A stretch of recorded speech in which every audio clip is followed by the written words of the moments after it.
فقیر بادشاہ کے دربار میں جا نکلا نا تو کہا کہ بادشاہ یہ تخت و تاج کیا ہوتے ہیں، اس کی کوئی قیمت نہیں ہے۔ تو بادشاہ ہنس کے کہنے لگا اس فقیر کو باہر نکالو، اسے کیا پتا ہے کہ تخت و تاج کیا ہوتے ہیں، اس کی لذت کیا ہوتی ہے۔ جب خدام کھڑے ہوتے ہیں، استقبال کر رہے ہوتے ہیں، جب تخت پہ بیٹھے اور ساری رعایا نیچے بیٹھی ہوتی ہے، اس نے کہا نکالو فقیر کو، اس کو کیا پتا۔ بادشاہ ایک دن شکار کرنے گیا تو وہاں اس کا گھوڑا جو ہے وہ سرکش ہو گیا اور ایسی جگہ پہ لے گیا کہ جہاں نہ پانی تھا اور نہ کوئی اور چیز۔ بادشاہ وہاں ہانپ رہا ہے کہ وہی فقیر مشکیزہ ڈالے ہوئے گزرا اور آواز دے رہا ہے پانی لے لو، پانی لے لو۔ بادشاہ کی تو موت واقع ہونے والی تھی، آخری ہچکیاں تھی تو اس نے آواز دی پانی۔ تو اس فقیر نے کہا کہ ہاں تمہارے پاس ہے کوئی قیمت پانی دینے کی؟ اس نے کہا میں بادشاہ ہوں اس ملک کا۔ اس نے کہا ہوتے ہوگے، مجھے غرض نہیں ہے، میں تو بیچتا ہوں پانی۔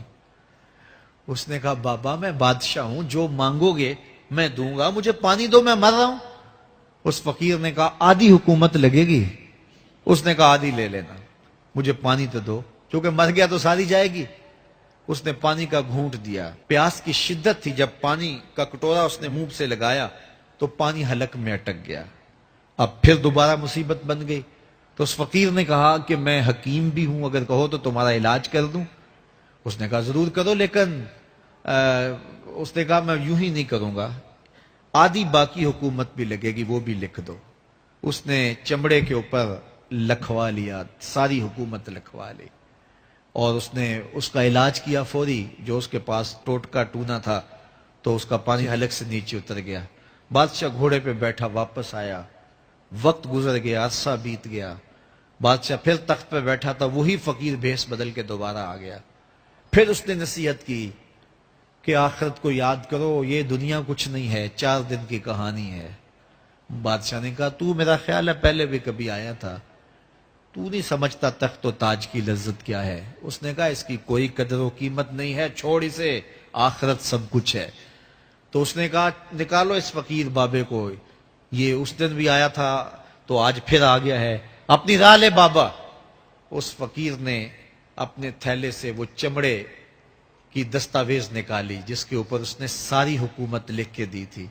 اس نے کہا بادشاہ یہ ہے تیری حکومت کی قیمت، صرف 2 گھونٹ پانی، جس پر تو نازاں ہے، جس پر تجھے فخر ہے، تو قبل اس سے سورج مغرب سے طلوع ہو جائے، توبہ کا دروازہ بند ہو جائے، سانسیں اٹک کے حلق تک آ جائیں اور ہماری زندگی کا دفتر سمیٹ دیا جائے، اور پھر پچھتائیں ہائے جو چند لمحے ضائع کیے، ہائے جو زندگی برباد کی وہ کیوں برباد کی۔ کل کے پچھتاوے سے بہتر آج کا پچھتاوا، زندگی پلٹ ہوگا، وقت پر کافی ہے ایک قطرہ بھی آب خوش ہنگام کا، جل گیا جب کھیت برسا می تو پھر کس کام کا۔ آئیے میں اور آپ اپنی زندگی کو مالک کی چوکھٹ پہ، مالک کی دہلیز پہ لے جائیں، اس کے حضور سچی توبہ کریں، رجوع لائیں، اپنے گناہوں سے معافی مانگیں، وہ کریم ایک آنسو سے سارے گناہ معاف کر دے گا۔ اپنی آخرت کی تیاری کریں، کاروبار دنیا بھی کریں، لیکن اصل ہماری زندگی آخرت کی زندگی ہے۔ صحابہ کو خندق کھودتے دیکھا تو پیار آیا تو یہی کہا اللہم ان العیش عیش الآخرہ، اے اللہ زندگی تو آخرت کی زندگی ہے، فاغفر للانصار والمہاجرہ، میرے انصار کو بھی بخش دے، میرے مہاجروں کو بھی بخش دے۔ تو اللہ تعالی ہم سب کی مغفرت فرمائے۔